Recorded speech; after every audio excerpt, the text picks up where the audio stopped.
할렐루야. 오늘 말씀을 통해서 힘을 얻으시고 또 말씀을 붙잡을 수 있는 귀한 시간 되시기를 바랍니다.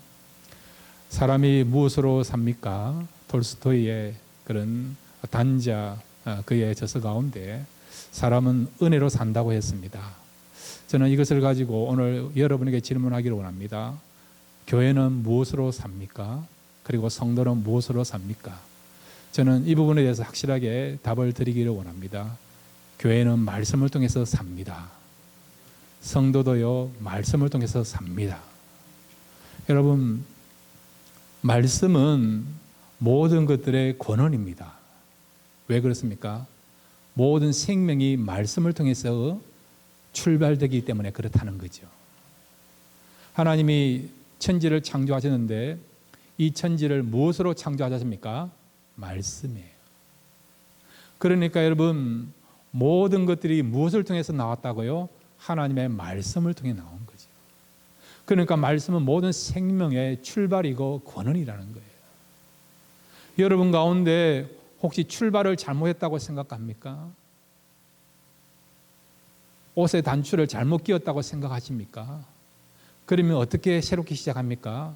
모든 것들의 여러분 권원이 뭐라고요? 모든 출발의 시작이 뭐라고요? 말씀이라는 거예요. 말씀으로 돌아가십시오. 그러면 새로운 인생을 살 수가 있습니다. 잘못된 인생, 혹시라도 엉터리 인생을 살았다 생각합니까? 의미 없고 가치 없이 허무하게 살았다고 생각합니까? 열심히 살아왔지만은 미래가 안 보인다라고 생각하십니까? 여러 가지 일로 인해서 걱정과 근심 가운데 있는 분이 있습니까? 그러면 여러분, 모든 것들의 시작이고 희망이고 빛이 되는 말씀으로 돌아가십시오. 그럴 때 새로운 놀라운 역사가, 변화가 나타나게 될 줄로 믿습니다. 오늘 이 말씀은요, 에베소에 일어났던 말씀을 통한 부흥의 역사를 우리가 함께 읽었고 그것을 나누기를 원합니다. 교회는 여러분 부흥되어야 됩니다. 성도도 부흥되어야 되고 여러분의 가정도 부흥되어야 됩니다. 무엇을 통해서요? 말씀을 통해서. 이 에베소에 놀라운 부흥의 역사가 일어났는데 무엇을 통해서 부흥의 역사가 일어났느냐? 말씀입니다. 그렇기 때문에 여러분, 교회의 진정한 부흥은요, 말씀을 통해서 부흥될 수 있다는 것을 말씀해 주고 있습니다. 때로는 우리가 숫자적인 부흥을 이야기합니다. 그것도 부흥이에요. 어떤 경우로 여러분, 수평 이동에 의해서 교회가 부흥됩니다. 그러나 그것은 진정한 부흥이 아닙니다. 진짜 교회가 부흥됐다고 한다면 여러분, 수평 이동이 아니고 말씀의 부흥이 일어날 때 그것은 진정한 부흥이라고 할 수 있는 것이죠. 저는 우리 교회가 말씀을 통해서 부흥되는 교회가 되기를 바랍니다. 개인도 마찬가지예요, 여러분. 외형은 화려하고 성장되고 아름다워 보이지만은, 그러나 여러분 내면 속에 말씀을 통한 그런 부흥이 일어나고 있지 않다 한다면, 말씀을 통한 성숙이 일어나고 있지 않다 한다면 그것은 진정한 성장과 진정한 부흥이라 할 수 없는 것이죠. 그러므로 여러분, 다시 한번 말씀으로 돌아가시길 바랍니다. 그리고 말씀의 부흥의 역사를 경험할 수 있는 저와 여러분 되시기를 바랍니다. 이 에베소 지역에 사도 바울이 3년 정도 목회를 했습니다. 그랬더니 놀라운 역사가 일어났어요. 오늘 성경에 보면 우리가 특별히 10절부터 11절까지 12절까지 보시면 놀라운 부흥의 역사가 일어난 것을 알고 있죠. 자, 오늘 우리 성경 11절부터 12절 우리 같이 한번 읽겠습니다. 11절에서 12절입니다. 함께 읽겠습니다. 시작. 하나님이 바울의 손으로 희한한 능을 행하게 하시니 심지어는 사람들이 바울의 몸에서 손수건이나 앞치마를 가져다가 병든 사람에게 얹으면 그 병이 떠나고 악기도 나가더라. 아멘. 여기 보시면 사도 바울이 하나님의 능력으로 기도하고 또 안수했더니 병자들이 고침받는 역사가 일어나게 된 거예요. 심지어는 사도 바울을 통해서 하나님의 역사가 얼마나 대단했는가 하니까 사도 바울 몸에 있었던 손수건이나 앞치마를 가지고 병자의 몸에 대니까요, 병자들이 낫는 역사가 일어난 것입니다.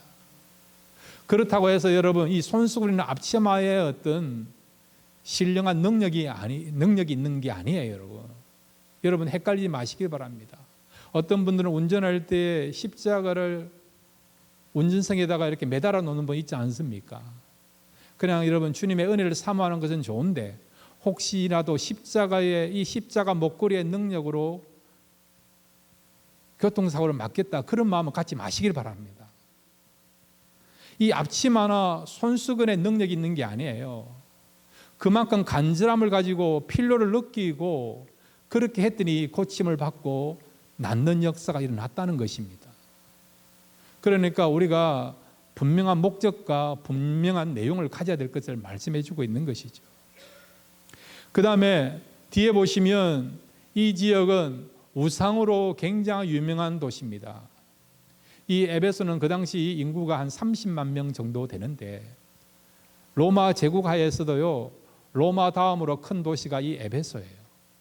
로마, 그 다음에 에베소, 알렉산드리아, 안디옥이 로마 제국 사회에서 그 당시에 있어서 가장 큰 도시인데 제2의 로마로 불릴 정도로 이 에베소는 진짜 큰 도시였어요. 무역이 활발했고요. 그리고 이 지역은 큰 도서관이 있었습니다. 그리고 그 도서관 안에는 많은 그런 도서들이 있은 것이죠. 그 도서들 가운데서도 우상과 마술에 관한 책들이 참 많았던 그런 곳입니다. 그리고 이곳에는요, 아데미라고 하는 신전이 있어요. 이 신전에서는 1,500명에 해당되는 많은 여사제들이 있었습니다. 이 사람들은 신전에서 제사를 드리는 일을 수종하지만은 그러나 신전에 참여하는 사람들과 성적인 관계를 나눈 어떤 매춘업에 종사되어 있는 그런 사람들이에요. 그렇게 되다 보니까 이 도시는 어떤 의미에서는 우상의 도시라 할 수 있고 그 다음에 정말 우상의 판을 치는 그런 도시라 할 수 있죠. 영적으로 굉장히 어둡고 타락하고 부패한 그런 도시라 할 수 있습니다. 그런 곳이었지만은 사도 바울이 와가지고 복음을 전했더니 병자도 고침받고 악한 세력도 떠나고 말씀이 더욱더 흥왕하는 역사가 일어나게 된 것입니다. 그래서 이 예배에서 일어난 이 부흥의 역사를 20절에 보면 이렇게 표현하고 있습니다. 20절 우리 같이 읽겠습니다. 함께 읽겠습니다. 시작. 이와 같이 주의 말씀이 힘이 입어 흥왕하여 세력을 얻으니라. 아멘. 영적으로 이렇게 어두워져 있고 우상 숭배가 만연되어 있고 그런 영향을 미치는 곳이었지만은 정말 말씀의 역사가 나타나기 힘든, 신앙생활하기 힘든 악한 세력이 그 도시를 사로잡고 있는 그런 도시였고 그런 지역이었지만은 말씀의 역사가 얼마나 강했던지, 말씀이 흥왕하는, 말씀의 부흥이 일어나는 영적으로 풍성한 은혜와 축복과 그리고 영향력을 미치는 그런 일들이 이 에베소에 일어났다는 거죠. 여러분, 지금 살고 있는 우리의 도시가 그런 곳이고요. 지금 세상이 그렇습니다. 한국도 그렇고 이 미국도 그래요, 여러분. 얼마나 우상들이 범람합니까? 최근에 한국에 갔다 오신 분들이 이야기가 그래요. 가면 갈수록 무술인들이 많아진다, 그런 이야기를 합니다. 제가 한번 조사를 해보니까요, 1985년도에 한국 교회가 가장 이렇게 성장했을 때 그 당시 한국에 여러분 무술인들, 그러니까 역술원이나 철학관 그런 일을 하거나 무당이나 이렇게 박수들 그런 일에 종사하는 사람을 우리가 무술인이라 하는데 그 숫자가요 1985년도에는 3만 명이었어요. 지금 얼마 된 줄 아십니까? 지금 공식 나온 통계가 80만 명입니다. 비공식적인 거 합하면 100만 명이 넘어요, 여러분. 5천만 명 가운데 여러분 5% 이상이 지금 그런 무술인에 종속되어 있는 종사하는 사람들입니다. 말씀의 역사가 약하면요, 결국 여러분 계속해서 악한 영들이 지배하고 영향을 미치는 그런 사회가 될 수밖에 없는 것입니다. 이 에베소의 말씀 있기 전에는 여러분 우상과 마술과 어둠의 세력이 판을 치는 그런 영향권에서 살았지만은 말씀이 선포되고 말씀의 그런 어떤 영향력을 받으니까요, 그런 악한 세력이 떠나고 우상 숭배를 버리게 되고 온전히 은혜 가운데 거하는 그런 역사가 일어나게 된 것이죠. 이런 역사는 여러분 오늘 이 시대에도 일어날 수 있다는 것을 믿으시기를 바랍니다. 말씀이 힘을 얻고 흥황하게 되고요, 영향력을 미치면 삶이 변화되고 영적으로 놀라운 부흥의 역사를 경험하는 일들이 일어난다는 겁니다. 그렇다고 한다면 여러분, 이런 말씀의 부흥들은 어떻게 하면 일어날 수 있는가? 오늘 두 가지 말씀을 제가 전하기를 원합니다. 첫 번째는 우리 같이 따라합시다. 말씀이 인생의 기초가 되어야 한다. 무엇이 여러분 인생의 기초가 되어야 된다고요? 말씀이. 다른 것이 아니고요, 말씀이 여러분의 인생에 있어서 기초가 되면 이런 놀라운 말씀의 부흥이 일어나게 될 줄로 믿습니다. 자, 오늘 성경 여러분 거기 한번 읽어볼까요? 자, 우리 거기 9절부터 10절까지 9절 10절 같이 읽겠습니다. 시작. 어떤 사람들은 마음이 굳어 순종치 않고 무리 앞에서 이들을 비방하거늘 바울이 그들을 떠나 제자들을 따로 세우고 도란노 손에서 날마다 강론하여 이같이 2해 동안 하매 아시아에 사는 자는 유대인이나 헬라이나 다 주의 말씀을 듣더라. 아멘. 이 에베소 지역에 일어났던 부흥의 원동력은 말씀을 가르치고 말씀을 듣는 그런 역사를 통해서 나타난 거예요. 두란노 소원에서 사도 바울이 12명의 제자를 선정해서 피택을 해서 2년 동안 열심히 최선을 다해서 말씀을 가르쳤습니다. 그랬더니 그 말씀을 들은 사람들이 또 다른 사람에게 말씀을 전하게 된 거예요. 그랬더니 2년쯤 지나고 나니까요, 이 지역이 복음화되는 역사가 일어난 것이죠. 유대인이나 헬라인들이나 다 주의 말씀을 듣더라. 비록 그 출발선은 우상의 도시였고 마술이 성행하는 그런 도시였지만 영적으로 굉장히 공격이 심했던, 영성을 유지하기에 정말 힘들었던 그런 상황이었고 환경이었지만, 그러나 2년 동안 이렇게 철저하게 말씀을 가르치고 말씀을 듣고 그렇게 했더니, 이 말씀을 기초로 했더니 이 도시가 놀랍게 변화되는 역사가 일어나게 된 것입니다. 여러분, 여러분의 인생은 지금 무엇을 기초로 삼고 있습니까? 인생을 때로는 우리가 집으로 비교하지 않습니까? 미국 오면 마음에 갖고 있는 소원 중에 하나가요, 집장만 하는 겁니다. 집장만 하는 거. 이미 여러분 그 소원을 이룬 분도 있고 앞으로 집을 장만할 계획을 갖고 있는 분이 있지 않습니까? 그렇다고 한다면 여러분은 어떤 집을 여러분의 집으로 장만하려고 하십니까? 사람들마다 그 기준들이 다 달라요. 어떤 사람은요, 집을 보러 다니는데 인테리어를 보죠. 인테리어에 그 안에 얼마나 잘 장식되어 있는가. 어떤 분들은요, 집을 볼 때에 주변의 환경을 보더라고요. 학군이라든지, 그 다음에 교통 그런 어떤 상황들이라든지. 어떤 사람들은요, 또 어떤 경우는 앞으로 이 집이 얼마나 시세가 올라갈 수 있는가, 그런 전망을 기준으로 삼아서 집을 장만하는 사람도 있더라고요. 제가 알고 있는 어떤 분은요, 집을 구할 때에 수영장이 있나 없나 그걸 기준으로 삼은 사람이 있더라고요. 그분 이야기가 수영장 있는 집을 장만했는데 10년 동안 수영장이 딱 2번 갔다 하더라고요. 2번 사용했다는 거죠. 여러분, 때로는요, 그거는 그림의 떡입니다. 사람들마다 여러분 집을 장만할 때, 집을 살 때 기준이 다 다양하지 않습니까? 그렇다고 한다면 여러분, 집을 여러분 구할 때에 제일 중요한 게 뭡니까? 기초죠, 기초. 이 집이 얼마나 튼튼한가, 그걸 봐야 되지 않겠습니까? 그래야만 여러분 그 집이 오래 유지될 수 있는 것이죠. 우리 인생도 마찬가지예요. 많은 사람들은 인생의 집을 지을 때 다 나름대로 자기가 좋아하고 원하는 것을 가지고 집을 지으려고 합니다. 여러분의 인생들을요. 어떤 사람들은요, 인생의 목적을 우선순위가 돈에 두는 사람이 있어요. 어떻게 하면 빨리 돈을 많이 벌 건가? 돈 있는 곳에 늘 기웃거리고 관심을 갖습니다. 그리고 어떤 사람은요, 진짜 돈 하다가 돈 사람들이 얼마나 많은지, 어떤 사람은요, 명예를 우선순위 여겨요. 명예. 자기 이름을 알리고 인정받으려고 하는.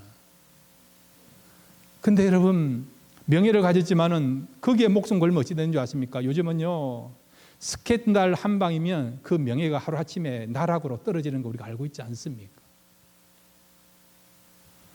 그러니까 여러분, 우리가 인생의 집을 지을 때에 그 기초를 정확하게 바로 선정을 해야 된다는 거죠.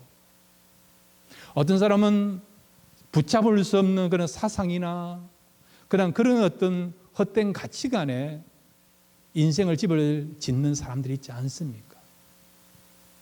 그런데 여러분, 그것이 여러분 진짜 영원한 것이고 그리고 지탱해 줄 수 있는 든든한 것이 된다고 한다면 괜찮은데 그렇지 않는다고 한다면 언젠가는 어려움이 올 수 있다는 것입니다.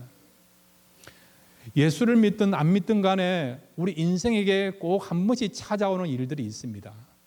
마태복음 7장 27절부터 마태복음 7장 24절부터 27절까지 우리 같이 한번 읽겠습니다. 마태복음 7장 24절부터 27절까지의 말씀입니다. 우리 함께 읽겠습니다. 시작.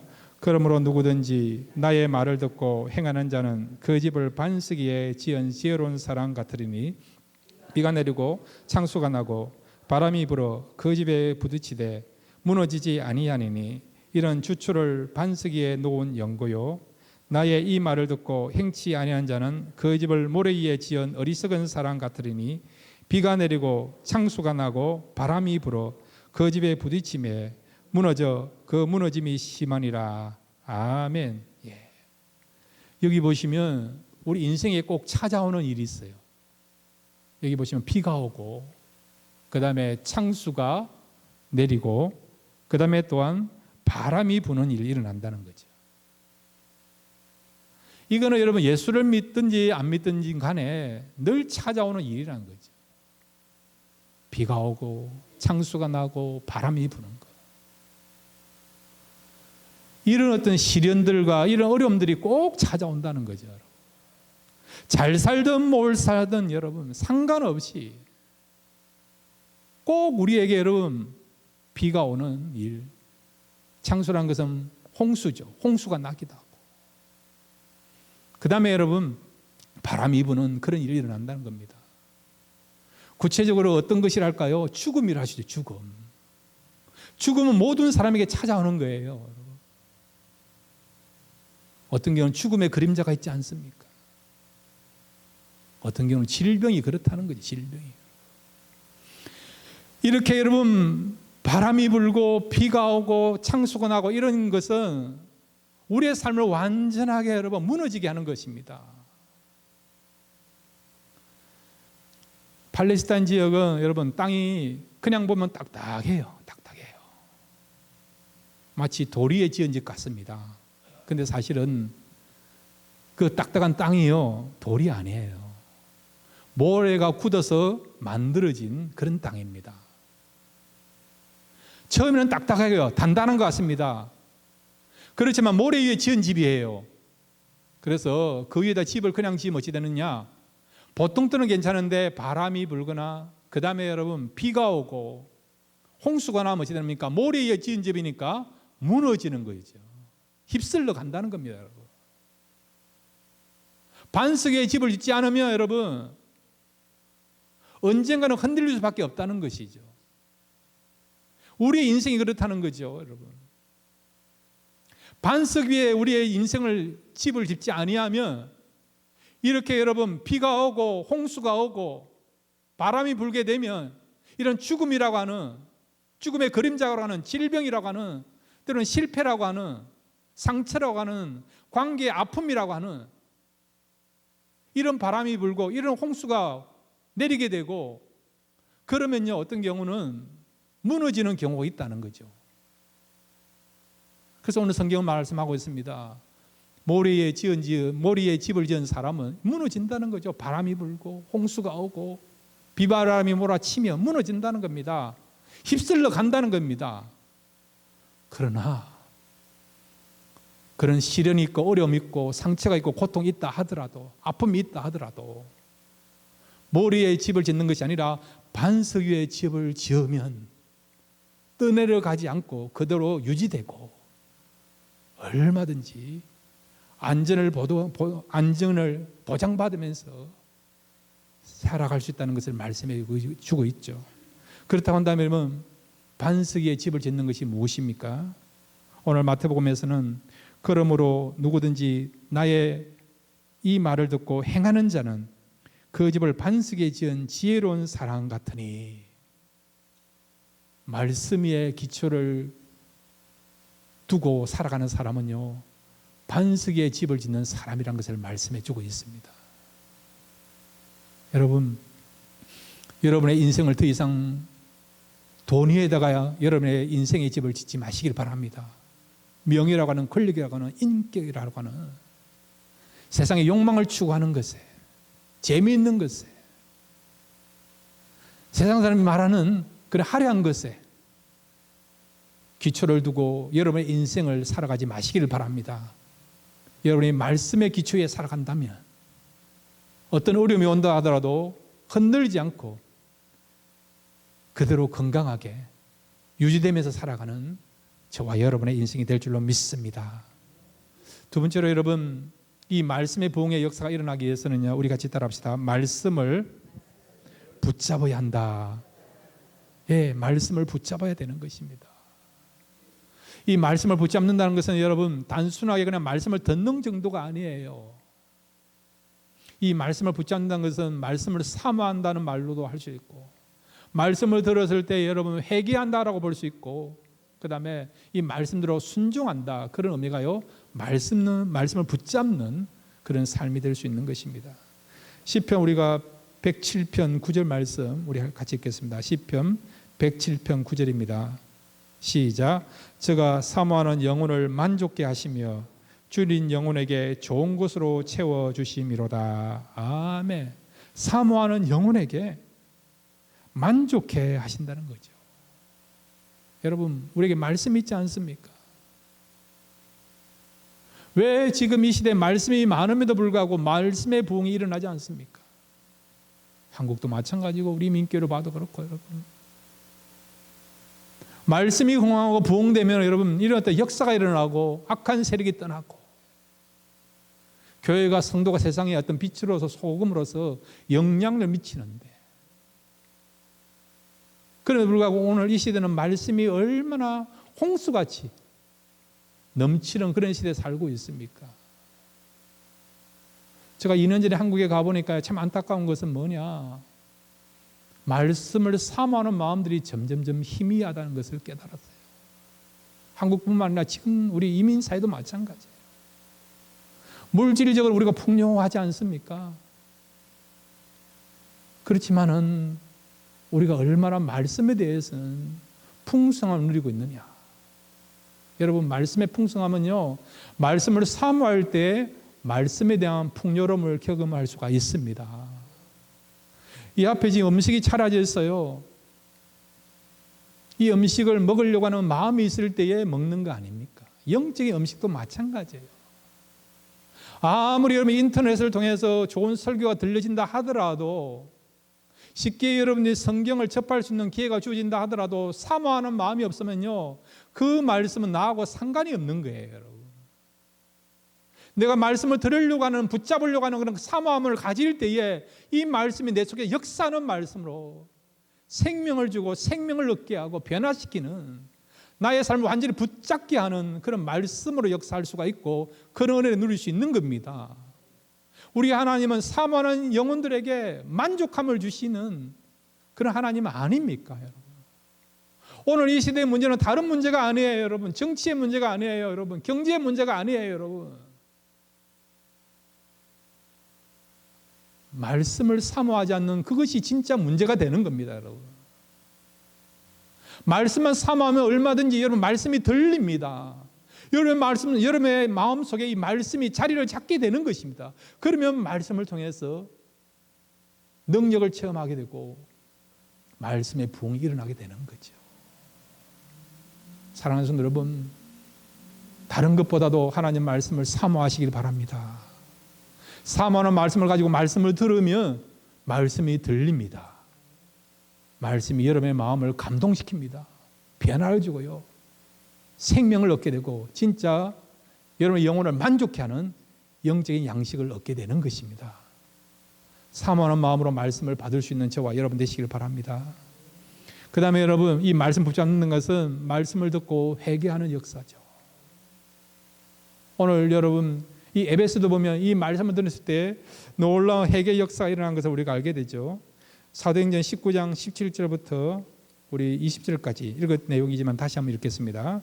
17절부터 20절입니다. 시작.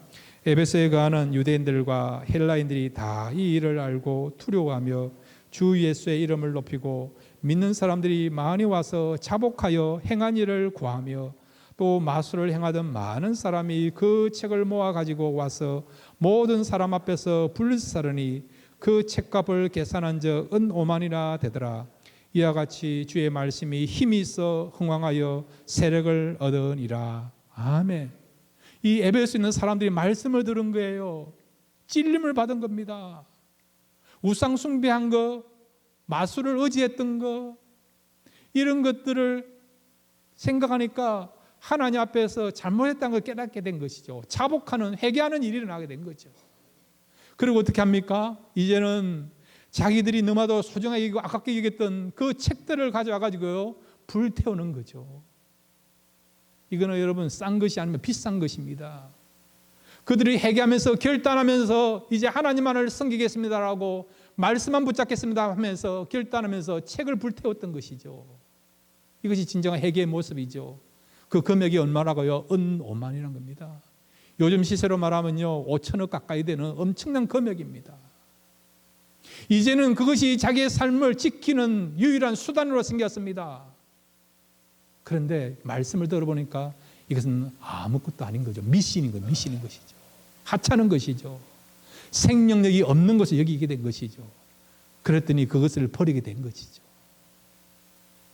놀라운 이런 어떤 회개 역사가 일어나게 된 거죠. 여러분, 말씀을 들으면 회개 역사가 일어납니다. 여러분, 회개는 어떤 역사가 일어납니까? 우리 속에 나름대로 어떤 고집이 있어요. 자아가 있어요. 나의 주장이 있고 나의 의가 있습니다. 이것을 버리기가 쉽지 않습니다. 그런데 말씀을 들으면요, 이런 것들을 녹아지게 하는 역사가 말씀 속에 있습니다. 여러분, 우리의 자아, 우리의 고집, 우리의 전통, 이런 것들을 여러분 버린다는 것이 쉽지 않아요. 여러분 포기한다는 것이 쉽지 않습니다.